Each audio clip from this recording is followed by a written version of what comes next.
기독교는 제사가 없다고 그래서 마치 효와 관계없는 종교이처럼 그렇게 말하는 사람들이 많이 있어요. 그런데 성경을 보면 기독교만큼 효를 강조한 종교가 없습니다. 우리가 십계명을 보면 십계명은 두 내용으로 되어 있죠. 하나님께 대한 계명과 사람에게 대한 계명. 그 사람에게 대한 계명 가운데 가장 먼저 주신 말씀이 부모를 공경하라는 거예요. 출애굽기 20장 12절. 너희 부모를 공경하여라. 나 외에 다른 신을 두지 말라. 우상을 만들지도 절하지도 말라. 여호와의 이름을 망령되이 일컫지 말라. 안식일을 기억하여 거룩하게 지키라. 그리고는 내 부모를 공경하라. 내 부모를 공경하라. 인간 관계 속에서 주시는 최고의 계명이 부모 공경의 계명입니다. 어느 정도로 이 성경은 효를 강조하는가? 출애굽기 21장 15절. 자기 부모를 때린 자는 반드시 죽이라 그랬어요. 부모를 때린 사람은 반드시 죽이라. 반드시 죽이라. 출애굽기 21장 17절에 보면 자기 부모를 저주하는 사람은 반드시 죽이라 그랬어요. 여러분, 저주한다는 말은요, 말입니다. 말. 부모에게 함부로 말하는 자식이 있으면 당장 죽여버리라는 거예요. 레위기 20장 9절에 아버지나 어머니를 저주하는 사람은 반드시 사형에 처해야 한다. 그가 아버지와 어머니를 저주하였으니 그는 자기 죄값으로 죽는 것이다. 노아 홍수 이후에 노아가 농사를 짓죠. 농사를 짓고 하루는 실수한 때가 있어요. 창세기 9장 20절 이하를 보면 노아는 처음으로 밭을 가는 사람이 되어서 포도나무를 심었다. 한 번은 노아가 포도주를 마시고 취하여 자기 장막 안에서 아무것도 덮지 않고 벌거벗은 채로 누워 있었다. 가나안의 조상 함이 그만 자기 아버지의 벌거벗은 몸을 보았다.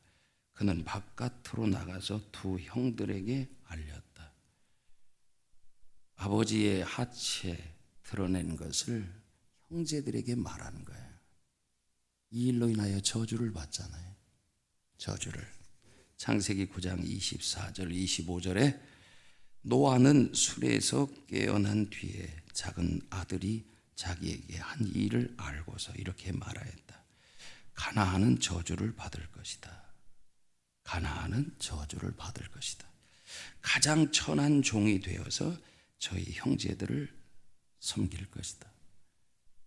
노아의 아들이 몇이 있었어요? 함, 셈과 함과 야벳, 또 하나가 있었어요. 가나안. 그런데 이 아버지가 하체를 드러낸 것, 대낮에 술에 얼마나 취했든지 하체를 드러낼 정도로 술에 취하셨던 모양이에요. 그리고 잠들었어요. 그 모습을 가장 먼저 본 아들이 가나안이었던 것 같아요. 그 가나안이 그것을 보고 형제 함에게 이야기를 한 것 같아요. 그 형제 함이 두 형제 셈과 야벳에게 이야기를 한 것 같아요. 우리는 그동안 함이 먼저 보고 말을 낸 것처럼 생각하고 함이 저주를 받았다고 생각하잖아요. 근데 오늘 성경 보니까 가나안이 저주를 받았어요. 노아의 아들 가나안. 왜 함이 아니고 가나안이 저주를 받았을까? 우리가 추측해 보건대 이 가나안이 함에게 먼저 말하는 거예요. 그래서 가장 먼저 아버지의 부끄러운 것을 드러낸 아들을 하나님이 저주하는 거예요. 저주하는 거예요. 상징적으로. 이렇게 부모에 대해서 말 한마디 잘못하는 것도, 함부로 하는 것에 대해서도 하나님이 얼마나 엄히 다루시는지 말이죠. 그러면 이 부모를 공경하는 것에 대해서 하나님, 성경이 얼마나 가치 있게 다루는가라는 것을 알 수가 있지. 여러분, 이 성경이 효도에 대해서 강조하는 것을 우리는 효도를 통해서 주시기로 약속한 복을 생각하면 알 수 있어요. 에베소서 6장 1절에서 3절 보면, 자녀이신 여러분, 주 안에서 여러분의 부모에게 복종하십시오. 이것이 옳은 일입니다. 내 부모를 공경하여라 한 계명은 약속이 딸려 있는 첫째 계명입니다. 이 부모 공경에 두 가지 축복이 약속이 되어 있어요. 하나는 형통이 약속이 되어 있습니다. 네가 잘 될 거야. 또 하나 복이 약속이 되어 있습니다. 땅에서 오래 살 거야. 장수입니다. 여러분, 이 두 가지 복이 얼마나 소중한지 아시죠? 여러분, 단순히 오래 사는 것만이 복이 아니잖아요. 오래 살아도 인생이 힘들면. 근데 형통한데 인생 빨리 죽어. 복은 많이 받았는데 탄명을 해. 그것도 복된 인생이라고 말할 수가 없어요. 형통의 비결과 장수의 비결, 이 축복, 형통과 이 장수는 인간에게 약속한 가장 귀한 축복이죠. 그 축복의 비결이 뭐냐? 다른 데 있지 않다는 거예요. 오래 사는 비결도 교회에 있고, 형통하는 비결도 부모 공경에 있다. 성경은 이렇게 말씀합니다. 오늘 본문 25절을 보면 너의 어버이를 즐겁게 하여라. 특히 너를 낳은 어머니를 기쁘게 하여라. 어버이를 즐겁게 해드려라. 효도가 뭔가? 부모님 즐겁게 해드리는 거예요. 즐겁게 해드리는 거예요. 즐겁게 해드리는 거예요. 그 부모님이 즐겁다. 그것은 자녀를 바라보면서 만족스러운 거예요. 만족스러운 거. 자녀를 바라보면서 흐뭇하고 만족스럽고. 여러분, 더글라스 메가다 장군의 자녀를 위한 기도, 아주 유명한 기도문이 있잖아요. 제가 그 기도문을 좀 읽어드리면, 주여 나에게 이런 자녀를 주옵소서. 약할 때에 자기를 돌아볼 줄 아는 여유와, 두려울 때 자신을 잃지 않는 용기와, 정직한 패배에 부끄러워하지 아니하고 승리에 겸손하고 온유한 자녀를 주옵소서. 생각할 때에 고집을 세우지 말게 하시고, 주를 알고 자신을 아는 것이 지식의 기초임을 아는 자녀를 내게 허락하소서. 원하옵나니 그를 평탄하고 안이한 길로 인도하지 마옵시고, 고난과 도전에 직면하여 항거할 줄 알도록 인도하여 주옵소서. 그리하여 폭풍우 속에서 용감히 싸울 줄 알고 패자에게 관용할 줄 알도록 가르쳐 주옵소서. 그 마음이 깨끗하고 그 목표가 높은 자녀를, 남을 정복하려고 하기 전에 먼저 자신을 다스릴 줄 아는 자녀를, 장래를 바라봄과 동시에 지난 날을 잊지 않는 자녀가 되게 하여 주옵소서. 이런 것들을 허락하신 다음 이에 더하여 내 자녀들에게 유모를 알게 하옵시고, 생을 엄숙하게 살아감과 동시에 생을 즐길 줄 알게 하옵소서. 자기 자신에 지나치게 집착하지 말게 하시고, 겸허한 마음을 갖게 하시어 참된 위대성은 소박함에 있음을 알게 하시고, 참된 지혜는 열린 마음에 있으며 참된 힘은 온유함에 있음을 명심하게 하옵소서. 제가 드리려고 하는 말씀은 마지막 이 부분입니다. 그리하여 나 아버지는 어느 날 내 인생을 헛되이 살지 않았노라고, 내 인생을 헛되이 살지 않았노라고 고백할 수 있게 도와주시옵소서. 여러분, 메가다 장군이 얼마나 위대합니까? 한 나라를 위해서 살아가는 것도 위대한데 메가다는 전 세계를 위해 살았던 인물이잖아요.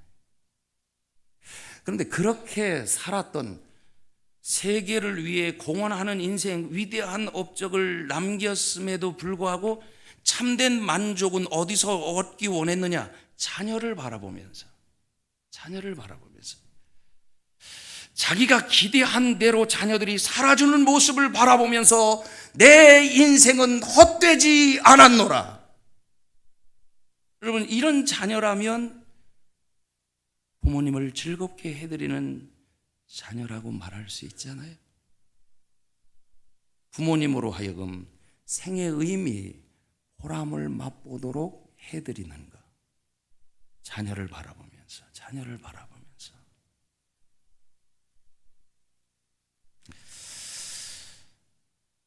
부모를 즐겁게 해드려라.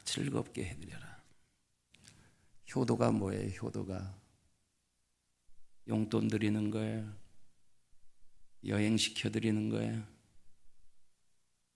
그 무엇보다 중요한 것은 부모님을 즐겁게 해드리는 거라고. 즐겁게 해드리라고. 그러면서 오늘 본문에서 즐겁게 해드리는 몇 가지 비결을 우리에게 가르쳐 주세요. 첫 번째, 부모를 귀하게 여기는 것이 부모를 즐겁게 해드리는 것입니다. 22절 같이 읽습니다. 너를 낳아준 아버지에게 순종하고 늙은 어머니를 업신여기지 말아라. 특별히 나이 드신 부모님을 업신여기지 말아라. 업신여긴다는 게 뭐예요? 가볍게 여긴다, 함부로 대한다. 업신여기지 말아라, 가볍게 대하지 말아라, 함부로 대하지 말아라. 그 말을 바꾸면 귀하게 여겨라, 존중하라. 부모님을 귀하게 여기는 것, 부모님을 귀하게 여기는 것, 그것이 효라고 가르칩니다. 여러분, 나이 드신 부모님을 바라보면서 측은한 마음, 불쌍히 여기는 마음, 여러분, 부모님에 대해서는 그런 마음을 가지면 안 되는 것입니다.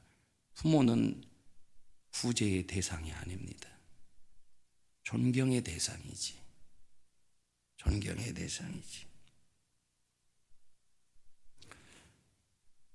성경에 오늘 22절에는 너를 낳아준 아버지에게 순종하고, 에베소서에 보면 내 부모를 공경하라고. 부모는 우리의 공경의 대상이에요. 하나님도 부모님도, 하나님은 경외하라고 표현하고 있고 부모님은 공경하라고 표현했어요. 같은 의미예요.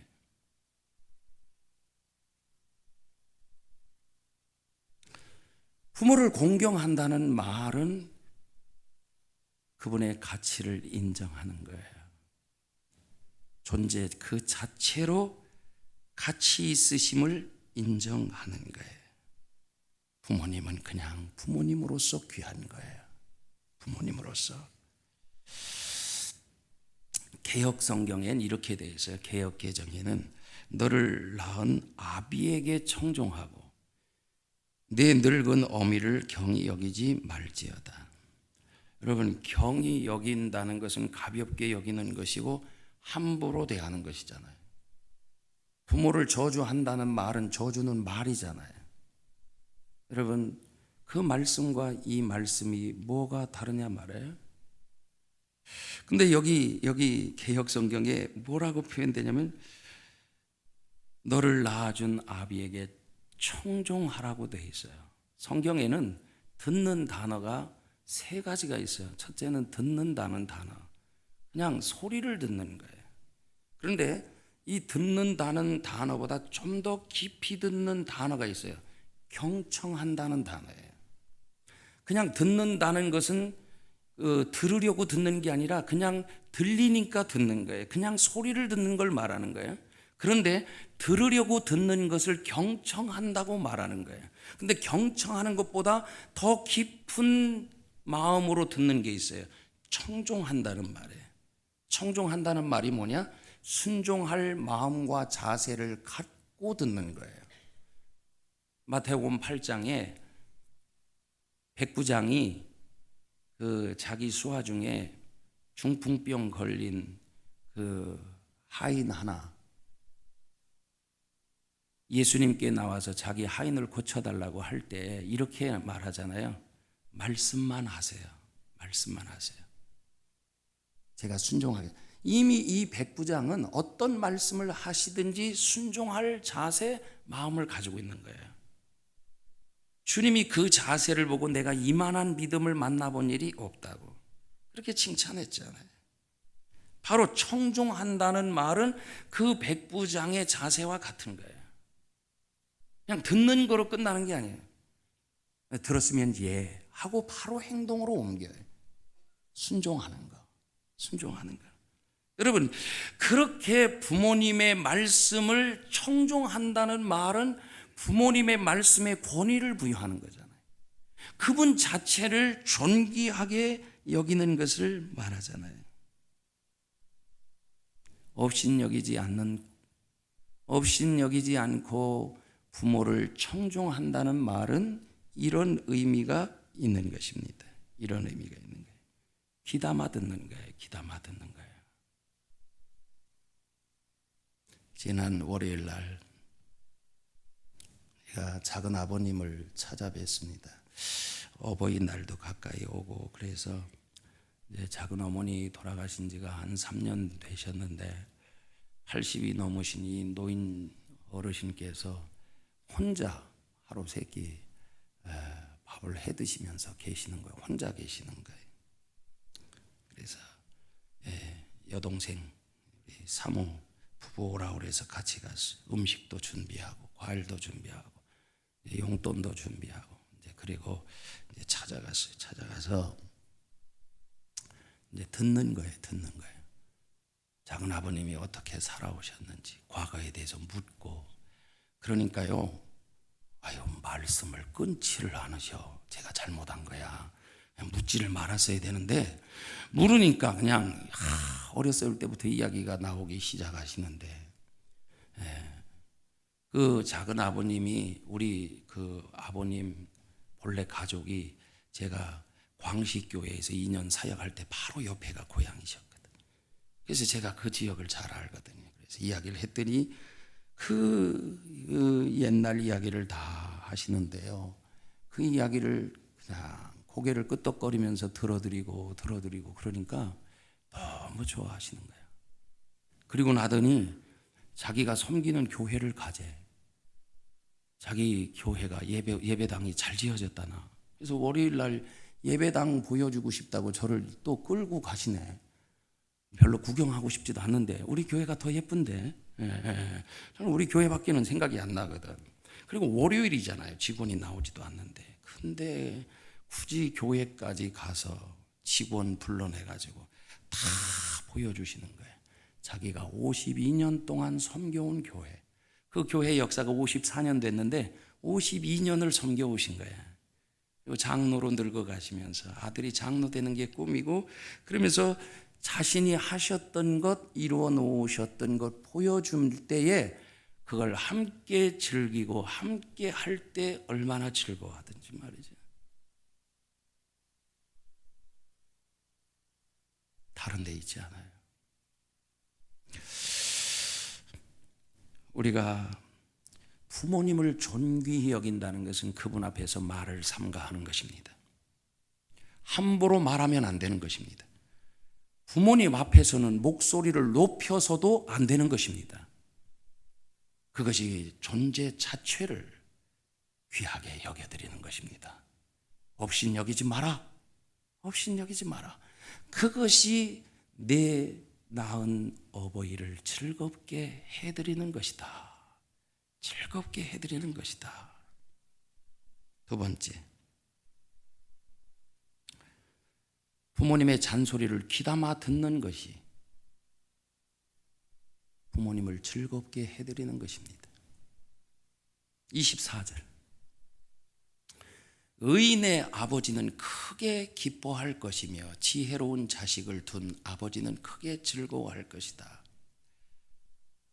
자녀가 의로우면 아버지는 기뻐한다는 말입니다. 아버지를 즐겁게 해드리는 자녀는 어떤 자녀냐? 의로운 자녀라는 것입니다. 의로운 자녀. 의로운 자녀. 그러므로 부모를 즐겁게 해드리는 건 자녀들이 바르게 정직하게 의롭게 사는 것입니다. 여러분, 부모님이 나이가 드시면요 잔소리가 많으세요. 여러분, 그 모든 잔소리의 핵심이 뭔지 아십니까? 근데 우리는 그 잔소리를 싫어해. 나이가 많이 드실수록 자녀에게 잔소리도 많고 간섭도 많으셔. 그 잔소리와 간섭 다 모아보면 하나로 이야기할 수 있어요. 바르게 되라. 바르게 되라. 바르게 되라는 거예요. 그렇게 잔소리를 많이 하시는 그 속에는 자신의 삶에 대한 후회가 들어있는 거예요. 지난날 내가 그렇게만 하지 않았더라면 내가 오늘 이렇게 되지 않았을 텐데. 자녀만은 그러한 과오, 시행착오를 거치지 않았으면 좋겠는 거예요. 많은 세월 살아오면서 산전수전 다 겪었어요. 자기 경험, 지식, 능력, 지혜를 믿고 살아봤어요. 근데 자기 뜻대로 되지 않았어요. 그래서 자녀들에게 말이 많아요. 말이 많아요. 되는 듯 했으나 안 되고, 성공하는 듯 했으나 실패하고, 얻은 듯 했으나 언젠가 잃었고, 자기가 지혜로운 줄 알았는데 살고 보니 그 지혜도 허망한 것이고, 자기 능력을 믿고 살았으나 그 능력도 별것 아니라는 것을 깨달으며 바르게 살라고, 바르게 살라고.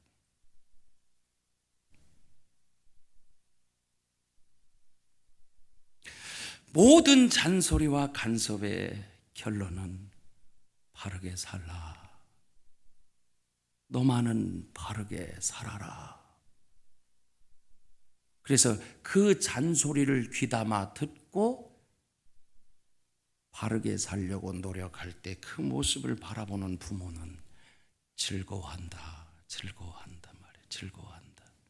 만약에 자녀가 곁길로 간다면, 자기 인생을 자기 잔머리로 살아가면 그 잔머리로 살면 안 되는 거야. 부모는 안타까워하는 거야. 마음 아파하는 거예요. 왜? 자기도 살아봤거든. 그래서 인생의 어려움도 경험해 봤거든요.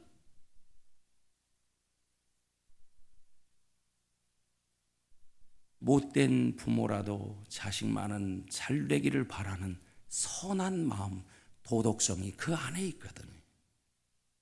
그러면서 교훈하는 거예요. 교훈하는 거예요.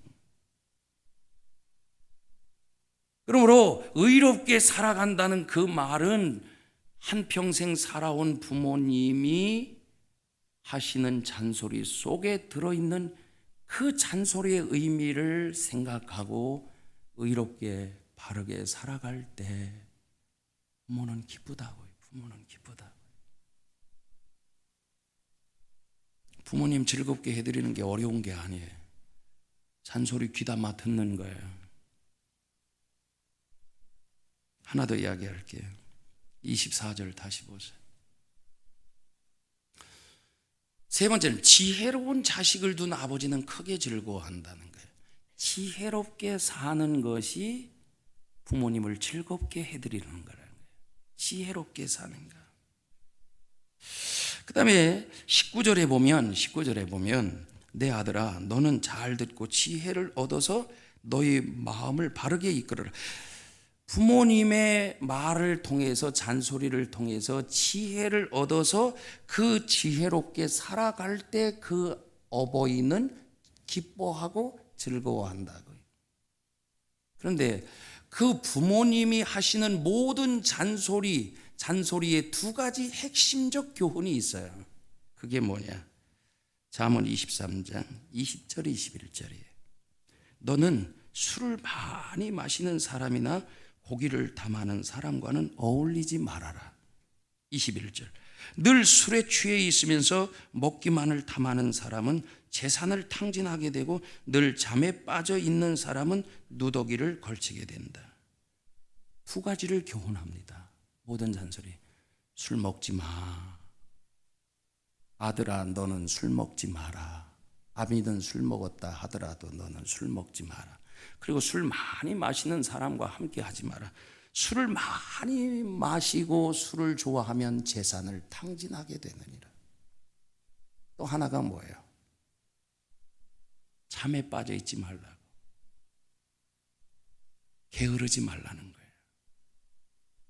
게으르지 말라는 거예요. 여러분, 이 두 가지 속에 아주 중요한 부모님의 소원이 있습니다. 자녀를 향한 부모님의 소원. 첫째는 자녀가 한평생 건강하게 살기를 바라는 소원이 있습니다. 그래서 이렇게 말합니다. 술 먹지 마. 아멘을 하나도 안 하시네. 술 먹지 마. 담배 피지 마.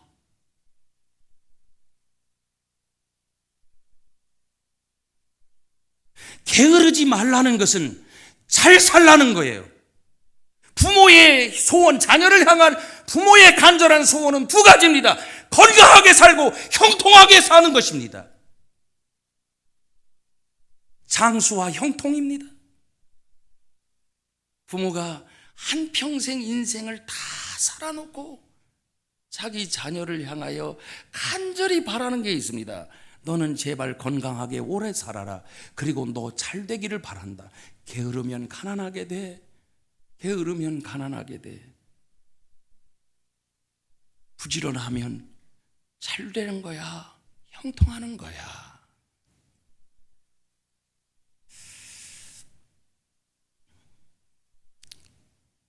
왜 술 먹지 말고 담배 피우지 말라고 하는지,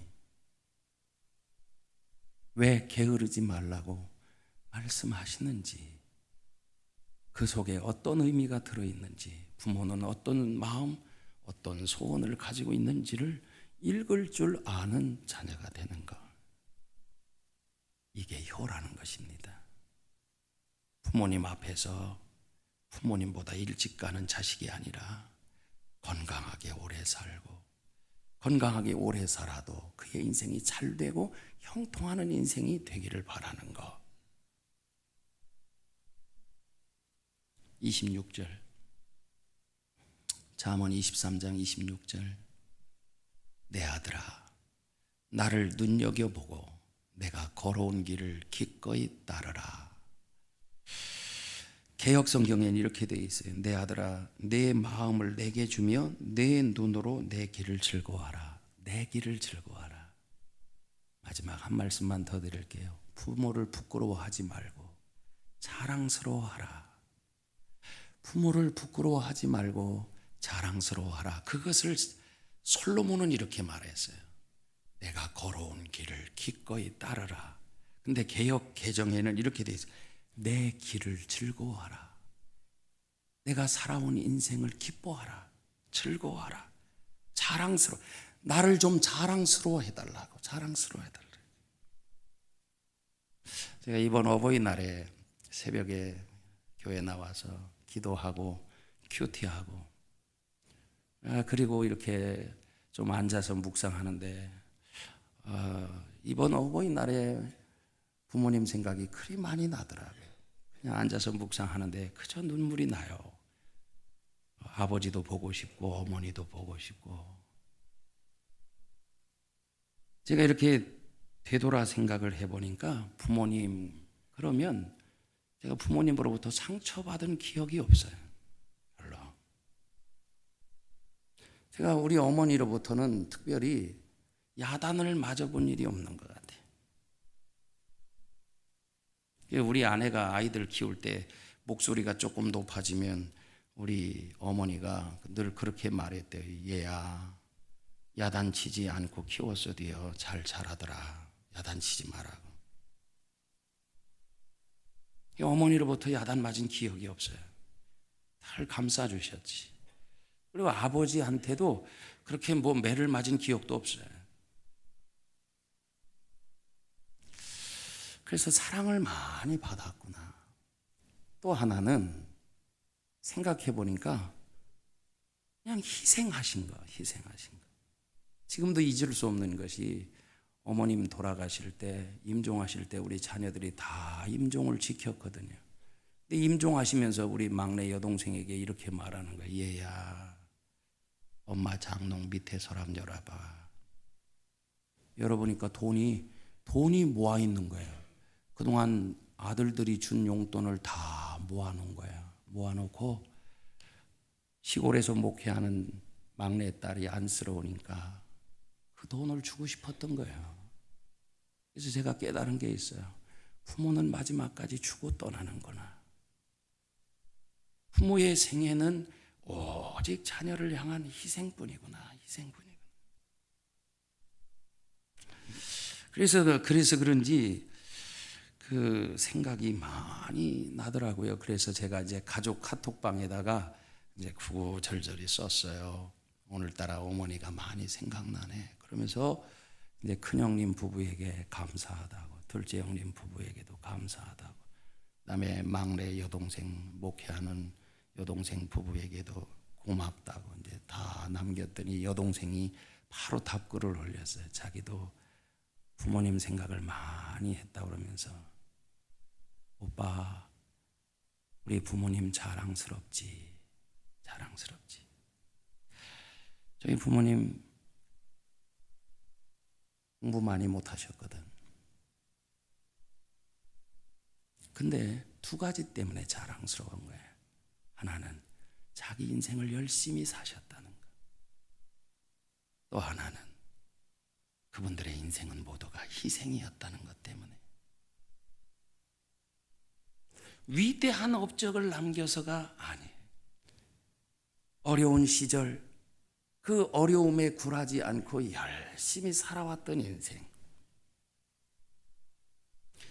그것으로 인해서 자기를 위해 사는 것이 아니라 다 자식을 위해 쏟아놓고 세상을 떠난 어머니, 아버지. 세상에 무엇을 남겼어요? 남긴 게 업적이라고 뭐가 있어요? 흠모할 만한 스펙이 있는 것도 아닌데. 네, 생각해 보니까 귀한 삶을 사셨다. 그런 생각이 드는 거예요. 아브라함 링컨 아버지는 구두 수선공이었죠. 가난했습니다.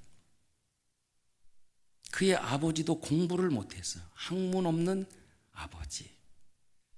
그런 아버지 밑에서 가난하게 살았던 이 아브라함 링컨도 초등학교도 제대로 못 나와요. 그가 대통령이 됐잖아요. 대통령이 된 다음에 학문 없는 대통령, 가난한 사람이 대통령이 됐다고 주변에서 얼마나 모욕하고 마음 아프게 했는지 몰라요. 링컨이 대통령이 되고 처음으로 상원의회에서 연설을 할 때의 일입니다. 한 의원이 일어나서 이렇게 말합니다. 당신같이 무식한 사람을 대통령으로 모시게 된 것이 우리의 탓이 없는 불행이요. 당신 아버지는 구두 수선공이 아니었소? 그런 사람의 아들, 그런 천한 사람의 아들을 우리가 대통령으로 모시게 됐다니. 그러면서 자기가 신고 있는 구두를 벗어서 들고 이렇게 말합니다. 이 구두도 당신 아버지가 만든 거야. 링컨이 웃으면서 말합니다. 대단히 감사합니다. 오랫동안 잊고 있었는데 아버지를 기억나게 해주셔서 감사합니다. 저는 아버지를 자랑스럽게 생각합니다. 우리 아버지는 자기가 맡은 직업에 충실했고 구두를 잘 만드는 분이셨습니다. 내가 어깨 너머로 배운 바가 있으니 당신 구두가 고장 나거든 가져오시오. 내가 수리해 드리겠습니다. 못 배운 아버지, 가난했던 아버지 부끄러워하지 아니하고 링컨은 그 아버지를 얼마나 자랑스러워하는지 말이에요. 이게 효라고. 이게 효라고. 내 길을 즐거워하여라. 나를 부끄럽게 여기지 말아라. 효 다시 생각해야 되지 않을까요? 용돈이나 조금 보내드리고 그걸 효도했다고, 식사 한번 대접했다고 그것을 효도했다고. 오늘 우리가 살아가는 이 시대는 효도의 무게가 너무 가벼워지고 있단 말이에요. 효도가 뭔가. 부모님, 그분들은 존재 그 자체로 존귀히 여김을 받을 분들이다. 그리고 무슨 말씀을 하시든지 그분들이 하시는 말씀은 귀담아 들어야 할 말씀들이단 말이죠. 그리고 거기서 얻은 지혜를 가지고 살아가는 것, 그리고 우리에게 생명을 주신, 우리를 낳아주신 부모님을 부끄러워하지 않는 것, 이것이 진정한 효도라고. 부모님을 즐겁게 해드리는 거라.